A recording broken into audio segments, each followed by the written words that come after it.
Bienvenue dans Ma vie de DRH, le podcast dédié au partage d'expériences RH.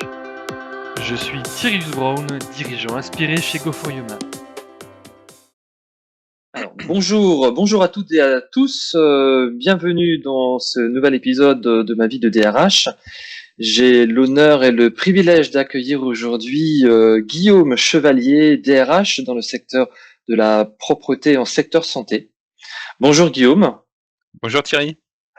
Alors Guillaume, est-ce que tu pourrais peut-être te présenter en quelques minutes ? Alors, pour la présentation, je m'appelle Guillaume Chevalier, j'ai 51 ans, je suis marié, j'ai 2 enfants.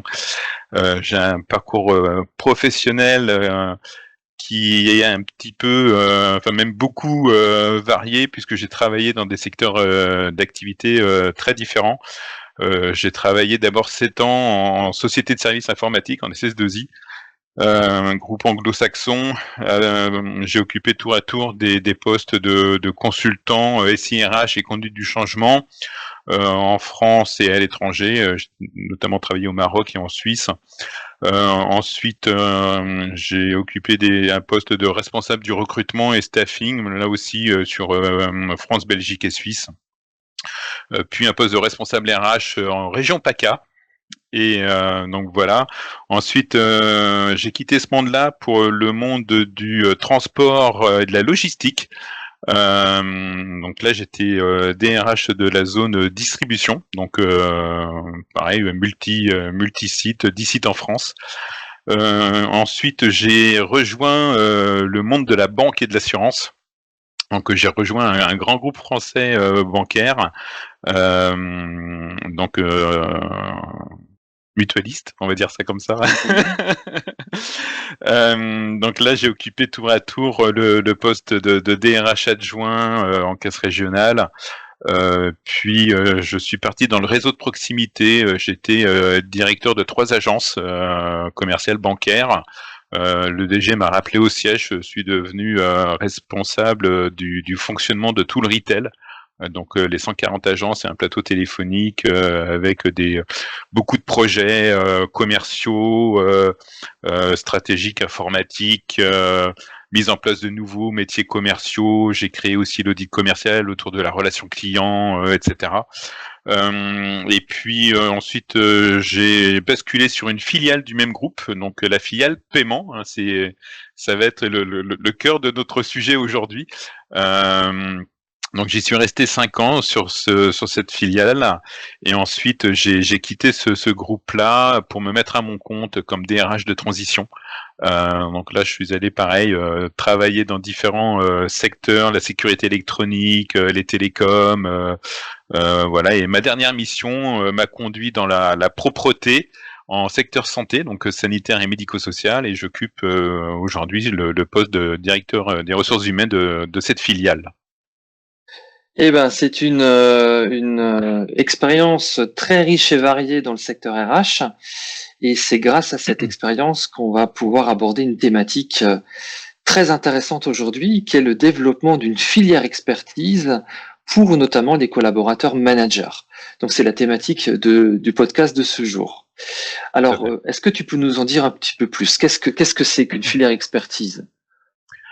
Alors, une filière expertise, c'est une filière que l'on peut déployer en parallèle de la filière managériale.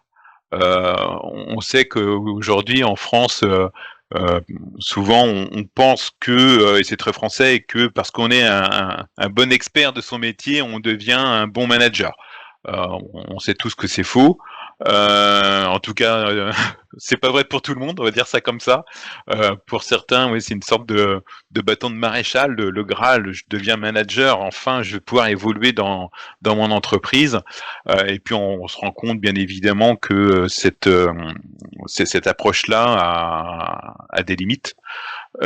Et du coup, et c'est d'ailleurs très paradoxal puisque si certains pensent que effectivement pour pouvoir évoluer dans l'entreprise, il faut absolument devenir manager et parce que c'est la seule voie qu'on propose. À contrario, on a également certains managers qui, après une première expérience, se disent non, finalement, c'est pas fait pour moi. Et moi, je veux revenir à ce que je sais faire. Je veux redevenir technicien ou expert de mon métier parce que le management, c'est pas une sinécure et aujourd'hui, manager de l'humain, c'est peut-être encore plus compliqué qu'hier. Donc, ça c'est le premier phénomène. Le deuxième phénomène, c'est que le rapport au travail a changé et que pour la jeune génération d'aujourd'hui, le travail n'est plus une finalité en soi, mais plutôt un moyen, de s'épanouir dans l'existence. Donc, devenir manager ou pas, c'est pas forcément un objectif en tant que tel. S'ils ont l'opportunité, ils la prennent. S'ils peuvent s'épanouir autrement, ils le feront également. Donc ça pose effectivement un nouveau paradigme au sein des entreprises, et puis surtout pour l'acteur RH et puis le dirigeant de manière générale, il faut repenser le monde de l'entreprise un peu, de manière différente en tout cas. Et pour ça, une des conséquences, c'est que le dirigeant, alors c'est peut-être encore plus compliqué aujourd'hui qu'avant, mais lui, il a des défis qu'il doit relever tous les jours. Donc, au-delà du défi commercial et de développement de son entreprise, il doit surtout travailler à capter et à recruter de nouveaux talents. Et une fois que c'est fait, donc être de plus en plus attractif pour aller chercher ces nouveaux talents. Et une fois qu'il les a embauchés, faut faire en sorte de les garder, de les fidéliser. Si je faisais un parallèle avec le commercial, quand on veut développer un portefeuille client, on va certes aller chercher des nouveaux clients, et d'un autre côté, faut faire en sorte que les clients qui sont déjà dans mon portefeuille ne partent pas. C'est ce qu'on appelle l'attrition en commercial. Cette attrition, ça se travaille. Pour travailler l'attrition, on travaille la relation client. Nous, côté ressources humaines, ça va être un petit peu pareil. On va travailler la relation client. Moi, c'est ce que j'explique à mes équipes depuis que j'ai commencé à travailler. C'est-à-dire que moi, mes clients, c'est les clients internes, c'est les salariés de l'entreprise. Et ça, on travaille ça sous l'angle aussi de la marque employeur. Mais finalement, la marque employeur, c'est juste un petit pan, c'est juste la porte d'entrée quelque part de ce que doit être une politique générale RH. Alors avant on parlait de GPEC aussi, maintenant on parle de GEPP dans l'évolution des carrières. On parle plus de parcours que de gestion prévisionnelle des emplois et des compétences. Maintenant c'est vraiment les parcours d'évolution des collaborateurs. Et le fait de mettre en place une filière expertise permet justement de répondre à ce nouveau défi d'attractivité, de pérennisation des effectifs, etc. Et puis ça donne surtout un nouveau souffle et une approche beaucoup plus large de ce que peut être l'évolution des collaborateurs et des collaboratrices au sein d'une organisation. Effectivement, donc moi je rencontre aussi dans mon quotidien beaucoup de managers qui ont été des experts et qui ont été promus managers parce qu'ils avaient cette expertise, cette légitimité de l'expertise. Et ce que je constate aussi, c'est qu'avec le temps et leur mission de manager, ils deviennent de moins en moins experts. Et du coup, beaucoup d'entre eux ont du mal à vivre en fait le fait que leur identité d'expert s'efface peu à peu au bénéfice d'une identité de manager, et ça crée des fois du mal-être aussi au sein des équipes managériales. Et effectivement, cette filière managériale, au-delà maintenant de la rétention, mais veille aussi à on va dire un mieux-être en termes de posture, que ça soit expert ou manager, parce qu'on donne la possibilité à l'expert d'évoluer dans l'entreprise, notamment dans cette filière d'expertise.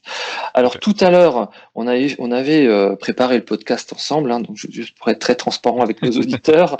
Donc on avait parlé de 3 avantages. Tu m'avais partagé 3 avantages, notamment la rétention et la fidélisation. Donc ça, tu en as parlé. Il y a un autre avantage qui était très intéressant, c'est tu m'as dit, tu pousses l'organisation à l'excellence. Et ça, c'est un deuxième effet qui se coule de la filière expertise.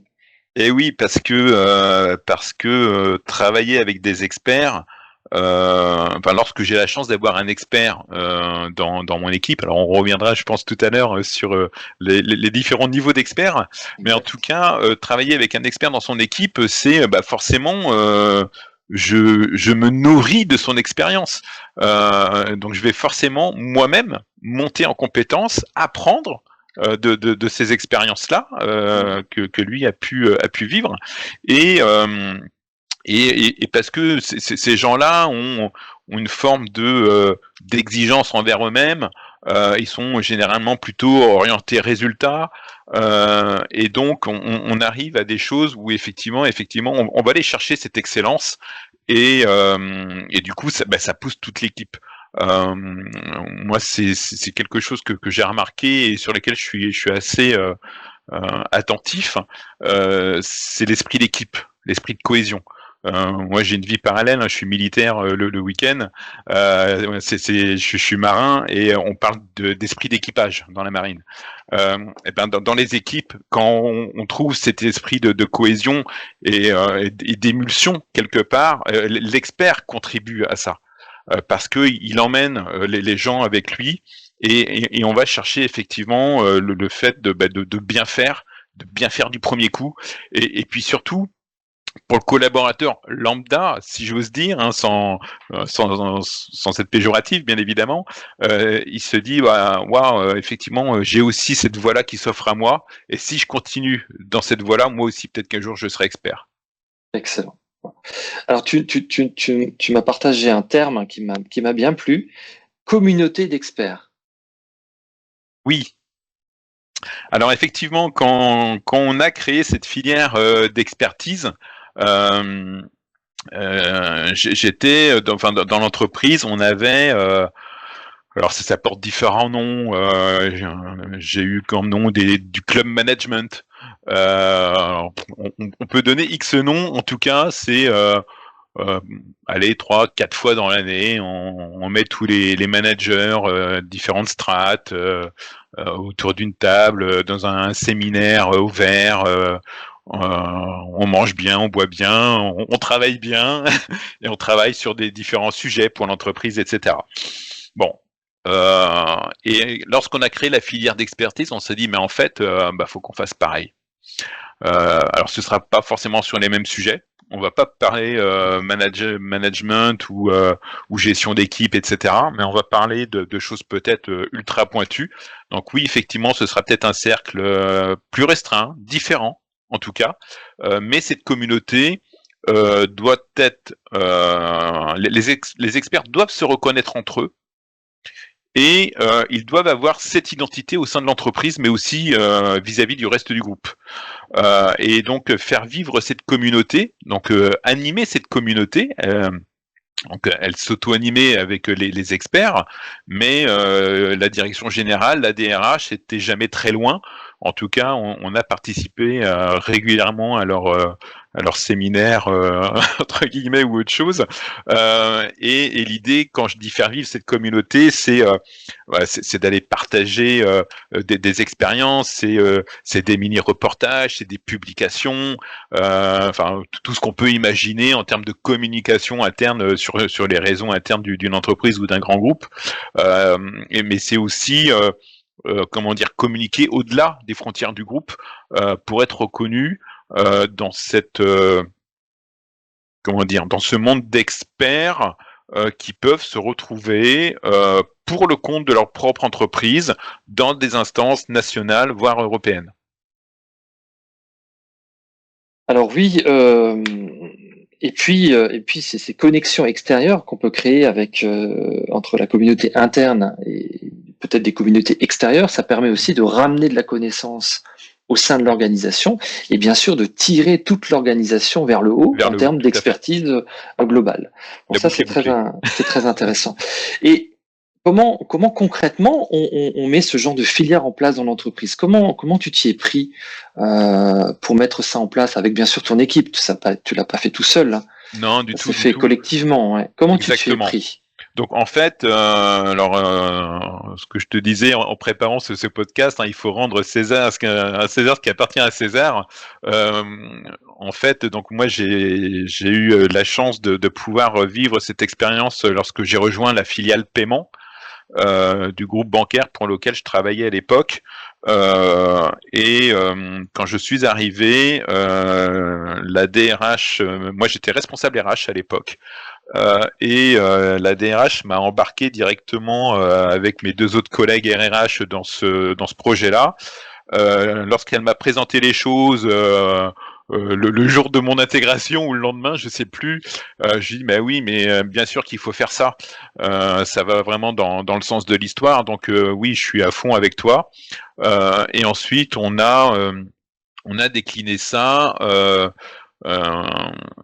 Comment dire, on avait un contexte qui était sûrement favorable à ça, dans la mesure où la structure se transformait structurellement. Quand je dis structurellement, c'est vraiment sous l'angle du droit des sociétés, puisqu'on passait d'un GIE à une société commerciale. Donc déjà, ça change un petit peu la donne, notamment sur comment j'appréhende mes budgets, etc., etc., mon autonomie financière, etc. Et puis on arrive, moi j'arrive dans une organisation quand même qui est relativement mature sur la GPEC. C'est-à-dire que moi j'intègre une équipe, on travaille immédiatement sous la houlette de notre DRH, on réalise un énorme travail sur la refonte complète de notre matrice de compétences, on est en train de réécrire notre charte managériale, on est en train de mettre en place les balbutiements de ce qui va devenir notre base poste, c'est-à-dire qu'on va peser, et je pèse mes mots quand je te dis ça, on va peser chaque poste de l'entreprise de manière à l'appréhender sous l'angle budgétaire et financier, d'une part, mais aussi sous l'angle des compétences et de son positionnement dans l'organisation. D'accord. On est en train également, et puis à ce stade-là, on a déjà pris conscience que les parcours d'évolution de carrière dans l'entreprise ne peuvent plus passer par la seule voie du management. Donc en fait, on est en train de se dire, bon, il faut qu'on crée, qu'on soit innovant, peut-être. Je sais pas si on était innovant ou précurseur à l'époque, ou si on a fait ce que X entreprise faisait déjà depuis un certain nombre d'années. Mais en tout cas, nous, on s'est dit, bah là, c'est le moment, on est mûr, on va aller créer cette filière d'expertise. L'autre chance, à mon sens, qu'on a eue, c'est d'avoir un DG qui était à fond avec nous. En fait, un DG qui croyait en ça, je pense qu'un projet comme ça ne peut pas voir le jour avec toutes les retombées positives si on n'a pas une direction générale qui croit dur comme fer à ce type de projet. Donc en fait, on lui expose la DRH lui expose le projet. Et puis tout de suite, on se met effectivement autour de la table pour construire ce projet de lancement d'expertise. Donc on définit avec la direction générale effectivement qui va intégrer ce premier socle dur, si j'ose dire, d'experts. Oui, parce que vous aviez différents niveaux d'expertise. Oui, alors en fait, à ce stade-là, quand on parle de ça, on n'a pas encore décliné les 3 niveaux d'expertise. On se dit, il faut faire une filière d'expertise, mais pour faire cette filière d'expertise, on va déjà identifier ce que nous, direction générale et DRH, on considère être comme déjà des experts chez nous. Et donc, on identifie dans l'entreprise, on est 600 à peu près, on identifie 8 ou 10 personnes qui pour nous sont déjà des experts high level, donc ce qui va devenir le niveau 3 par la suite. Donc, bien sûr, on se base sur les entretiens annuels, c'est le minimum syndical, mais surtout, on connaît déjà ces personnes parce qu'elles œuvrent déjà au quotidien sur des sujets, des thématiques ultra pointues. Elles sont largement présentes dans différentes réunions au sein de l'entreprise, au sein du groupe, réunions dans lesquelles on prend des positions stratégiques pour le compte du groupe. Le groupe dont je parle, c'est 150 000 personnes quand même dans le monde. C'est des gens qui siègent déjà au sein donc de commissions du groupe, mais qui siègent également dans des instances nationales ou européennes. D'accord. Et puis, pour toutes ces raisons, ces personnes-là ont déjà l'oreille attentive du directeur général sur un certain nombre de sujets. D'accord. Donc, une fois qu'on est d'accord sur ce socle dur, on réunit ces 8 ou 10 personnes, on les met autour d'une table et on leur dit, écoutez les amis, voilà ce qu'on a imaginé. Donc, on leur explique le projet. On recueille leurs sentiments sur ce projet-là. On leur explique ce qu'on souhaite créer et puis surtout on leur explique le rôle qu'ils vont devoir jouer dans cette filière-là, dans le montage de cette filière-là. Et c'est là où on commence à réaliser un certain nombre de réunions de travail à la suite desquelles on arrive à créer, à dessiner, si j'ose dire, une sorte de carte d'identité, de portrait robot de ce que doit être l'expert chez nous. Que ça soit en termes de compétences, bien évidemment, donc connaissances, savoir-faire, soft skills, etc. Mais on va aussi au-delà, puisqu'on identifie ce qu'ils sont censés avoir vécu en termes de parcours d'expérience, sous l'angle de quelle maturité j'ai sur mon métier, quelle est ma capacité d'analyse, de prise de recul sur un sujet particulier, touchy, et ma capacité à rendre compte de manière claire, fluide, précise, chiffrée, etc., à mon directeur général.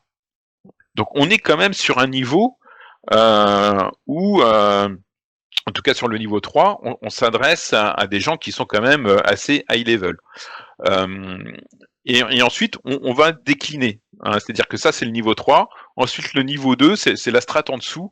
Qu'est-ce qu'on attend de ces gens-là? Et puis le niveau 1, le premier niveau d'expert, lui, qu'est-ce qu'on attend de ce niveau-là? Et une fois qu'on a identifié ces 3 niveaux d'expertise, et ces niveaux d'expertise, on va les décliner sur un certain nombre de filières métiers présentes au sein de l'entreprise. D'accord. Donc ça, c'est l'apport de la DRH qui dit à ce premier socle d'experts, mesdames et messieurs, voilà, on a identifié les différentes filières d'expertise de l'entreprise. On a identifié conjointement ces 3 niveaux d'expertise. Donc on a une approche matricielle, clairement. Et ensuite, on va définir ensemble le process de labellisation expert. C'est-à-dire qu'on définit ensemble quelle doit être la composition du dossier candidat, comment est-ce qu'on sélectionne les candidats, sur quels critères, donc c'est ce qu'on a défini avant. Ils vont devoir passer devant une commission de labellisation qui compose cette commission. Quelles sont les trames d'entretien, quelles sont les questions qu'on doit leur poser pendant ce passage de grand oral quelque part. Ils ont un dossier à préparer aussi pour mettre en avant leur expertise métier. Donc c'est loin d'être une promenade de santé. Et puis on définit également ensuite quels sont les différents parcours d'évolution. Donc là on est dans la gestion de carrière, je dirais pure et dure. Voilà. Et puis dernier point, on communique bien évidemment donc vis-à-vis du CSE, bien évidemment. D'autant plus qu'il y a des experts qui font partie du CSE, sinon c'est pas drôle. Mais c'est plutôt très bien parce que ces gens-là sont ambassadeurs auprès des autres élus, donc c'est juste top. Et puis voilà, donc on communique à mort et surtout il faut que ce message-là est relayé bien évidemment par les responsables RH, mais il est surtout aussi relayé par les managers à qui on a expliqué aussi cette filière qu'on allait mettre en place en parallèle de la leur. D'accord. Voilà. Et le bout du bout, l'ultime, c'est au même titre que pour les managers, on fait des plans de succession. Pour nos experts, on va également faire nos plans de succession parce qu'on considère que ces gens-là, si ils quittent l'entreprise, c'est aussi catastrophique qu'un certain niveau de manager qui quitterait l'entreprise. Bien sûr, bien sûr. Eh ben, ça semble quand même assez complexe de mettre une filière d'expertise en place. Si on veut bien le faire, évidemment, si on veut bien le faire. Qu'est-ce que tu pourrais donner comme conseil à ceux qui nous écoutent, aux DRH qui nous écoutent et qui souhaiteraient peut-être mettre en place une filière expertise dans leur société? Quel conseil est-ce que tu pourrais leur donner? Les conseils que je pourrais donner, c'est, je pense, d'abord la maturité, je dirais, de l'entreprise, de manière générale, pour se lancer sur un projet de ce niveau-là, et le niveau de maturité, en particulier, de la direction générale et de la direction des ressources humaines. Pour moi, c'est la première strate. C'est-à-dire que ce projet-là, il est d'une telle envergure, il a tellement d'impact derrière, à tous les niveaux de l'entreprise, que s'il n'est pas porté haut et fort par la direction générale, comme tout projet, à un moment donné, ça va faire pchit et ça va retomber comme un soufflet. Donc beaucoup d'énergie, beaucoup peut-être de dépenses inutiles si ça doit retomber effectivement comme un soufflet 6 mois après parce que ça vit pas, parce qu'on n'arrive pas à embarquer les gens, parce que personne n'y croit tout simplement. Donc c'est convaincre son ou sa directrice générale, embarquer bien évidemment tout le COMEX ou tout le comité de direction selon les appellations des différentes entreprises, mais embarquer en tout cas ce premier niveau-là de strate, s'assurer au niveau de l'équipe RH qu'on confie ça à des gens qui sont également eux-mêmes matures dans dans la gestion de projet, 2 dans la GPEC, enfin la GEPP de manière générale, la gestion de carrière. Il faut avoir les idées claires par rapport à ça. Et puis faut bien identifier l'objectif et le chemin qu'on souhaite prendre pour atteindre cet objectif-là. Alors moi, dans mon cas, on a mis en place, je te disais tout à l'heure qu'on a d'abord créé un premier socle dur d'experts. Peut-être que ce sera pas forcément vrai dans une autre entreprise, mais en tout cas, les critères de sélection, de labellisation, etc., doivent être transparents en fait pour tout le monde. Et si on doit s'appuyer sur ce premier niveau d'experts pour les intégrer dans des commissions de recrutement, etc., faut pas non plus se tromper sur ces gens-là, quoi. Ça, c'est vraiment capital. Nous, on a eu cette chance, c'est que c'était finalement assez évident pour nous sur ces gens-là. Et puis la dernière chose, c'est les 2 dernières choses, c'est une gestion de projet conjointe DRH et ses experts, si on fait appel à eux. Et puis une bonne communication, d'abord en interne, parce qu'il faut aussi expliquer à l'ensemble des collaborateurs, des managers, pourquoi on crée cette filière-là et quels sont les bénéfices à la fois pour l'entreprise, mais avant tout pour le collaborateur, en termes d'évolution, notamment. Ça ressemble un petit peu aux conseils qu'on peut donner dans la gestion du changement. Tu disais tout à l'heure effectivement que gestion de projet conjointe Mm. Donc impliquer les gens dès le départ, notamment les experts, le socle, tu disais le socle d'experts. Et c'est ce que vous avez fait. Vous avez impliqué le socle d'experts dans la définition du portrait, notamment, ou la carte d'identité de l'expert, etc.